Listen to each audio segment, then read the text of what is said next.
I wanted to tell you a story from my youth, a tale of some sacrifice and support. Now, to understand this tale, I do need to disclose a few things about myself.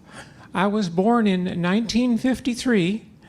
I reached my teenage years in the late 1960s in the San Francisco Bay Area. That was a fun time. Now, when I was born, the doctors told my folks they had a healthy baby boy. He was wrong, of course, but the mistake was understandable. Still, that little technical oversight makes me what's called these days a transgender person, with a gender identity that doesn't match what mom and dad were told. Oops.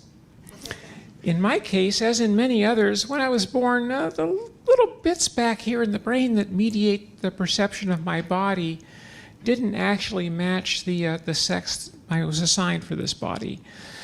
That is, fancy words, my body did not fit my gender identity. This gender incongruity occurs very roughly as often as natural redheads do, so it's a normal, if infrequent, expression of biological diversity. It just happens. When I reached my teens, the changes that started to happen in my body were seen as incorrect by my little perceptual network in my head, and that triggered a strong and persistent sense that something was wrong. The medical folks now call this one a gender dysphoria. More fancy words.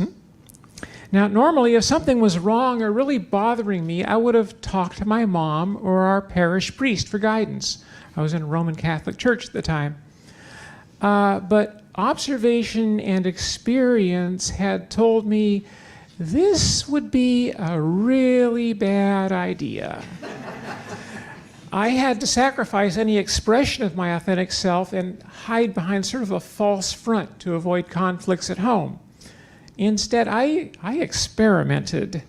I found that growing my hair out a little bit helped. If I could dress in a more feminine style, that helped a bit.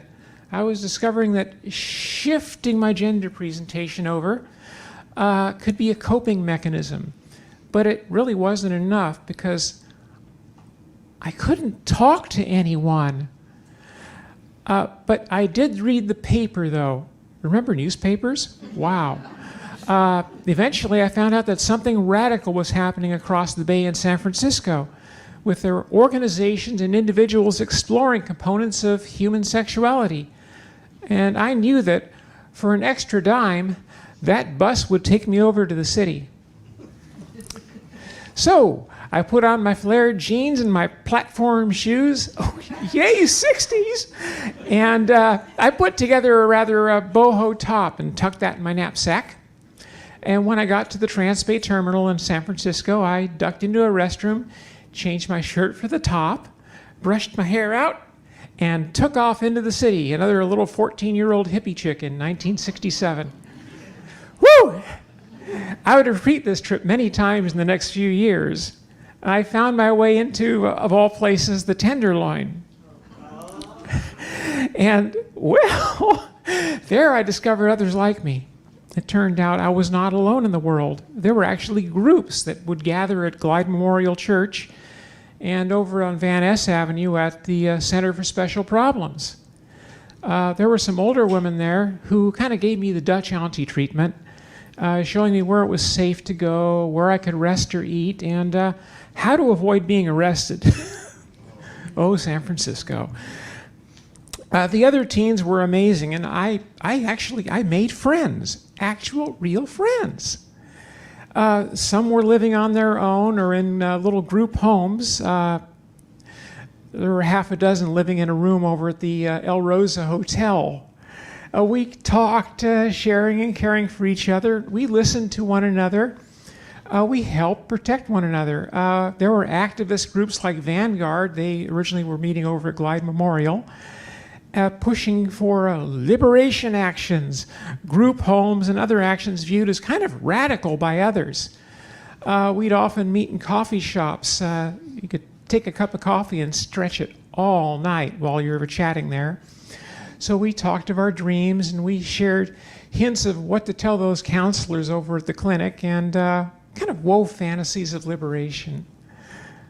As the group dynamic shifted, we actually shifted our preferred hangout over to the Golden Gate Park Panhandle and a growing community of nonconformists that we found over in the Haight-Ashbury neighborhood. And over there, nobody seemed to care about our nature. We could fold and stuff copies of a local paper in exchange for a peanut butter and jelly sandwich or a place to crash. There was amazing music everywhere. And best of all, I got to be myself. I got to be myself with others like me. And those were the best days of my youth. That gave me the strength to get through all the days I had to stay hidden so my existence wouldn't upset everyone around me at home and at school.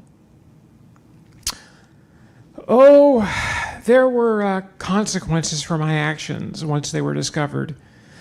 That is a tale for another day, though, please. Now, I don't have to hide anymore. The days of sacrificing my own existence to avoid upsets are behind me now. I found a community where we can support and spiritually refuel one another. Life is good. Thank you. Yeah.